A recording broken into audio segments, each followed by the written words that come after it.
Hello friends, welcome to my channel Subject Learners. Today I will be covering of studies by Francis Bacon in detail. सबसे पहले हम introduction या मतलब summary type की एक समझ लेते हैं ताकि ओवरव्यू मिल जाए इस चैप्टर में आपको क्या पढ़ना है. Start our introduction. This essay of studies has been taken from the first edition of Bacon's essays. Of studies जो है बेकन के पहले एडिशन से लिए गए हैं, विच वॉज पब्लिश्ड इन 1597, जो कि पब्लिश हुआ था 1597 में. It is a typical example of Bacon's style. ये एक टिपिकल एग्जाम्पल है बेकन की स्टाइल का. Whole essay is packed with ideas and worldly wisdom. पूरा ऐसे पैक्ड है आइडियाज और वर्डली विजडम से. His power of observation is deep. उनकी ऑब्जर्वेशन की पावर काफ़ी डीप है.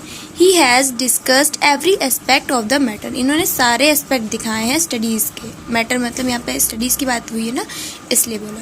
According to Bacon studies serve 3 purposes. Bacon के अनुसार जो है स्टडीज़ 3 पर्पज़ मेनली सर्व करती है. दे गिव अस डिलाइट, वो हमें आनंद देती है. ऐड टू अवर एबिलिटी, ये हमारी योग्यता में बढ़ती है. Add to the charm of a man's personality. Okay. Bacon also writes about the disadvantages of studies. इन्होंने डिसएडवांटेजेस भी बताए हैं स्टडीज़ के. Then he gave different rule for study. इन्होंने रूल्स दिए हैं स्टडीज़ के. Bacon then write about different kinds of books. इन्होंने अलग अलग तरीके की बुक्स के बारे में भी लिखा है.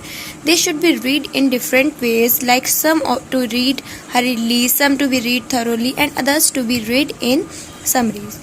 इन्होंने ये भी बताया कि किस तरीके से आप अलग अलग बुक्स पढ़ सकते हैं. जैसे कि कुछ को बहुत जल्दी में पढ़ लो, कुछ बहुत डिटेल में बहुत थरोली धीरे धीरे आराम से पढ़नी है, और कुछ को सिर्फ ओवरव्यू ले लेना है समरी जैसे उनका. After this Bacon points out importance of different subject. इसके बाद बेकन ने सारे सब्जेक्ट के जो है इम्पोर्टेंस का भी दिखाया है. Lastly he mentioned studies cure mental defects. इन्होंने लास्ट में क्या वो किया है, मेंशन किया है कि स्टडीज़ जो है मेंटल डिफेक्ट्स को भी क्योर कर सकता है.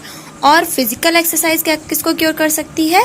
Physical exercise can cure physical defects and diseases. Physical defects और डिजीजेस को फिजिकल एक्सरसाइज क्योर कर सकती है. Now let's start the explanation of the text. Studies serve for delight, for ornament and for ability. Studies का purpose क्या है? वो सर्व करती है हमारे आनंद के लिए. ऑर्नामेंट फॉर एम्बेलिशमेंट या फिर सजावट के लिए. एंड फॉर एबिलिटी मतलब कि हमारी क्षमता के लिए. Their chief use for delight is in privateness. उनका मेन यूज कब है आनंद के लिए? जब बिल्कुल हम लोग एकांत में हो, या रिटायरिंग मतलब कि जब हम लोग ऑफ डे पे हों, छुट्टी पे हों. ठीक है. फॉर ऑर्नामेंट सजावट के लिए इज इन डिस्कोर्स.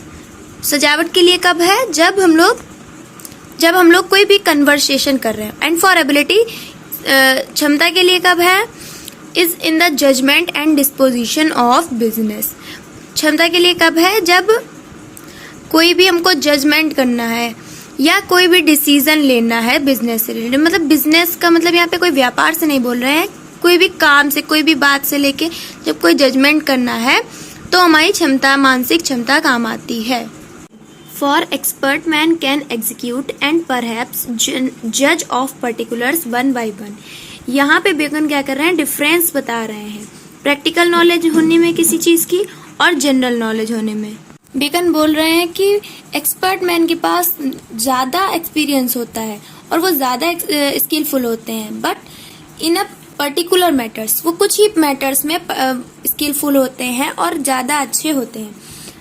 लेकिन but the general counsels and the plots and marshalling of affairs come best from those that are learned.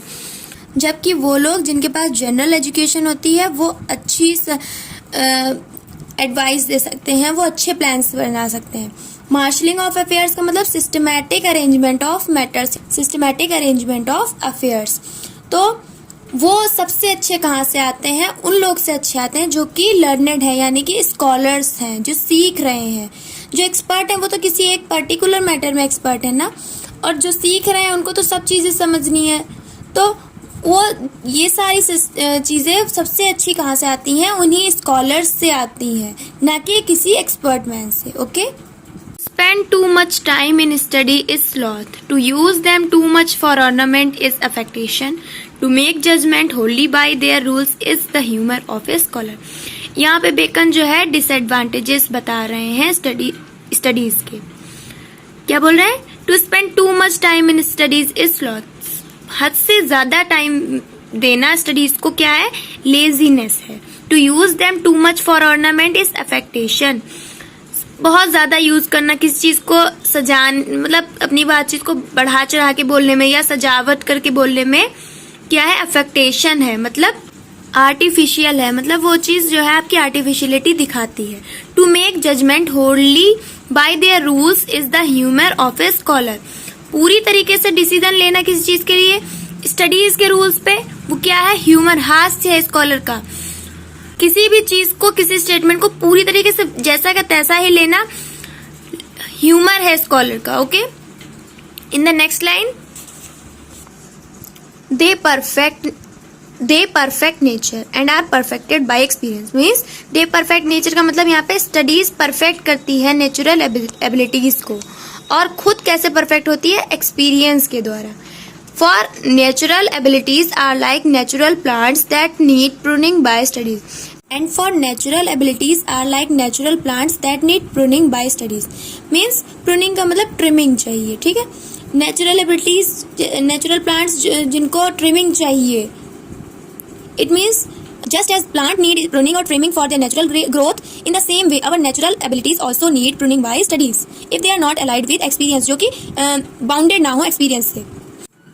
And studies themselves do give forth direction too much at large, except they be bounded in by experience. मतलब कि studies खुद भी multiple directions दे सकती है large stage पे, except they be bounded in by experience. वो मतलब कि स्टडीज जो है एक्सपीरियंस से ना जुड़े हो तो वो हमें फोर्थ डायरेक्शंस मतलब मल्टीपल डायरेक्शंस दे भी नहीं सकता है.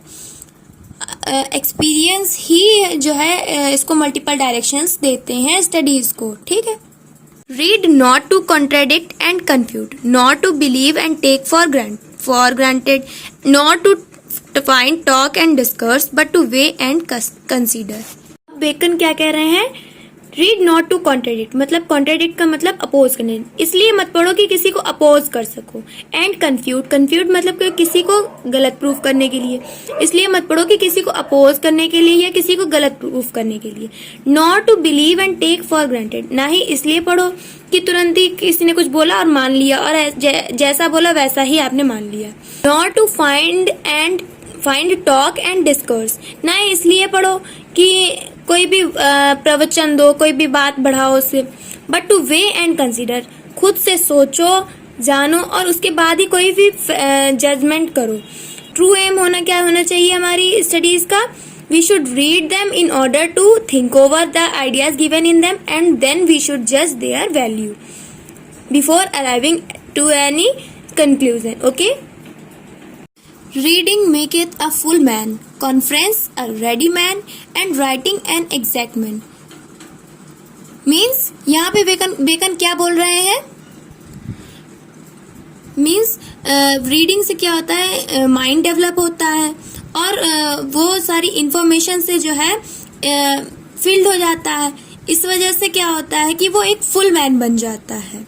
कॉन्फ्रेंस और रेडी मैन, कॉन्फ्रेंस मतलब कि बातचीत, तो बातचीत क्या करती है? एक रेडी मैन मतलब कि वो ऐसे करती है कि आप तुरंत ही इंस्टेंटली किसी चीज का रिप्लाई कर सकते हैं. And writing and exact man, writing क्या करती है? एक एग्जैक्ट मैन बनाती है, क्योंकि आप किसी चीज को पहले पढ़ेंगे फिर उसको समझेंगे उसके बाद ही आप लिख सकते हैं ना. तो आप जब लिखने की सिचुएशन पे पहुंच जाएंगे तो आप एक एग्जैक्ट मैन बन जाएंगे. देयरफॉर इसलिए if a man right little, अगर कोई इंसान कोई व्यक्ति जो है थोड़ा लिखता है, he had need to have a great memory, उसको एक अच्छी मेमोरी होनी चाहिए. इफ ही कन्फर लिटिल, अगर वो बातचीत कम करता है, he need to have a present wit, उसके पास तुरंत ही मतलब कि इंस्टेंट माइंड होना चाहिए, इंस्टेंट रिप्लाई होना चाहिए. And if he read little, अगर वो पढ़ता कम है, he need to have much cunning to seem to know that he doth not, उसको काफी शार्प होना पड़ेगा, काफी चालाक होना पड़ेगा ताकि कोई ये ना जान, मतलब उसको ये प्रूफ करना है कि उसको ये चीज़ आती है। उसके एक्सप्रेशन ऐसे होने चाहिए कि कोई भी ये नहीं जान सके कि इसको ये चीज़ नहीं आती है। उसको एक्सप्रेशन ऐसे ही देने पड़ेंगे, ठीक है। मीन्स कोई भी उसकी अज्ञानता को पहचान ना सके, ठीक है। Histories make man wise, history लोगों को, व्यक्तियों को चालाक बनाती है। अब चालाक कैसे बनाती है? ताकि लोगों की जो है पुरानी गलतियों से, पास्ट मिस्टेक्स से लोग सीख सकते हैं। They are likely to learn from the mistakes of the people, जो कि पास्ट में कर चुके हैं, तो इससे वो शार्प हो जाते हैं। क्योंकि आप किसी भी चीज़ को, कोई मिस्टेक आप कर चुके हैं तो आप उससे सीख चुके हैं ना कि आपकी ऐसा नहीं करना है।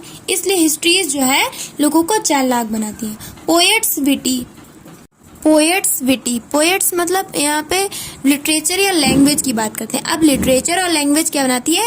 विटी मतलब इंटेलिजेंट और इमेजिनेटिव बनाती है।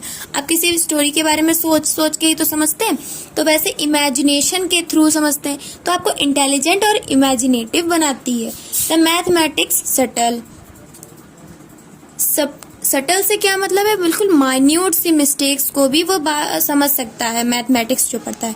क्योंकि एक आप सिंगल स्टेप मैथ्स में गलत करते हैं तो पूरा आंसर चेंज हो जाता है, तो वो माइन्यूट स्टेप भी वहाँ पे मैटर करता है। इसलिए आप जब मैथमेटिक्स पढ़ते हैं तो आप सटल हो जाते हैं, मतलब क्विक इन ग्रास्पिंग, जो कि बहुत ही जल्दी अपनी छोटी से छोटी गलती को या छोटी से छोटी डिफरेंस को समझ सकता है। नेचुरल फिलॉसफी डीप, अब नेचुरल फिलॉसफी डीप कैसे करती है?